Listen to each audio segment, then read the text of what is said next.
Welcome back to my channel. இன்றைக்கி நம்ம சேனலில் சிக்கன் 65 தான் பார்க்க போகிறோம். பாருங்கள் எவ்வளோ நல்லா மஸ்தாக செஞ்சுருக்கேன். நீங்களும் இதே மாதிரி செய்யுங்க. வாங்க எப்படி செய்யலான்னு பார்க்கலாம்.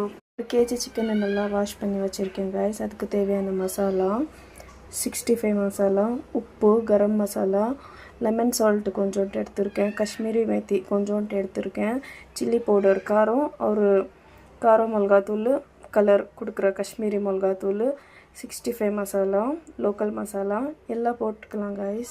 இதில் போட்டுட்டு 2 ginger garlic paste, 2 spoon ginger garlic paste போட்டுக்கோங்க. இப்போ இதை நல்லா கலக்கணும் கைஸ். பாருங்கள் ஃப்ரெண்ட்ஸ், நம்மளோட சிக்கன் நல்லா ஊறி போயிருக்கு. இதில் நான் கொஞ்சம் ஃபுட் கலர் யூஸ் பண்ணியிருக்கேன், கொஞ்சம் லைட்டாக யூஸ் பண்ணியிருக்கேன் இதில். மற்றபடி நான் கார்ன்ஃப்ளவர் மாவு, அரிசி மாவு எதுவுமே ஆட் பண்ணல.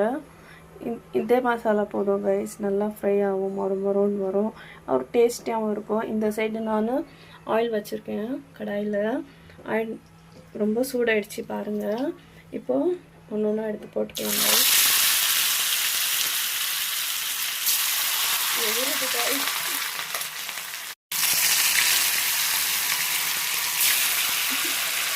ரைஸ் கடாயில் எண்ணெய் கொஞ்சம் ரொம்ப சூடாகிட்டுருந்துச்சா, அது கபாப் போட்டேன்னா எண்ணெய் அப்படியே எகிரிடுச்சு. எண்ணெயில் ரொம்ப சூடாகிட்டுருந்துச்சு. உங்கள்கிட்ட பேசினீங்கன்னா அதனால் பாருங்கள். இப்போ மீடியம் கரெக்ட் ஆகிடுச்சு, நல்லா பொரிச்சு வருதும், நல்லா டேஸ்ட்டாக இருக்கும். ஆனால் கடாயிலெல்லாம் ஒட்டாது ரைஸ். மசாலா போடுறது இதே மாதிரி பண்ணுங்கள், நல்லா டேஸ்ட்டாக வரும்.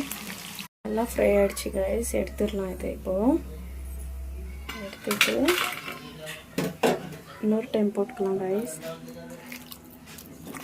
ஏன்னா அது நான் பேசினா போடுறேன் இல்லைங்களா, அதனால கொஞ்சம் இதாகுது. எப்போ கரெக்டாக போட்டுக்கலாம் ரைஸ். கொஞ்சம் என்ன விஷயம் இல்லையா, கொஞ்சம் பயம், அவ்வளோதான்.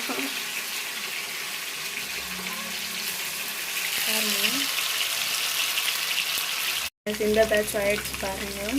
எடுத்துக்கலாம், சூடாக எடுத்து போட்டுக்கலாம். எந்த ஊர்லேருந்து பார்க்குறீங்க என்னோடய வீடியோ கொஞ்சம் கமெண்ட் பண்ணுங்கள். நான் பெங்களூர்லேருந்து பேசுகிறேன். நீங்கள் எந்தெந்த ஊரில் என் வீடியோ போயிருக்கு ஆனால் எனக்கும் தெரிஞ்சுக்கணுன்ட்டு ஆசை. சொல்லுங்கள் எந்தெந்த ஊரில் போயிருக்கு. ஓகே கைஸ், ஒரு கையில் எடுக்கிறேன்னா எடுக்க முடியல கைஸ். 2 கையில் கொஞ்சம் கம்ஃபர்ட்டாக இருக்கணும் கைஸ். நம்மளோட சிக்கன் 65 ரெடி ஆகிடுச்சு. நீங்களும் இதே மாதிரி வீட்டில் பொரிச்சு சாப்பிடுங்க, நல்லா டேஸ்ட்டாக இருக்கும். என் வீடியோ பிடிச்சிருந்தா லைக் பண்ணுங்கள், ஷேர் பண்ணுங்கள், கமெண்ட் பண்ணுங்கள். ஓகே கைஸ், பாய்.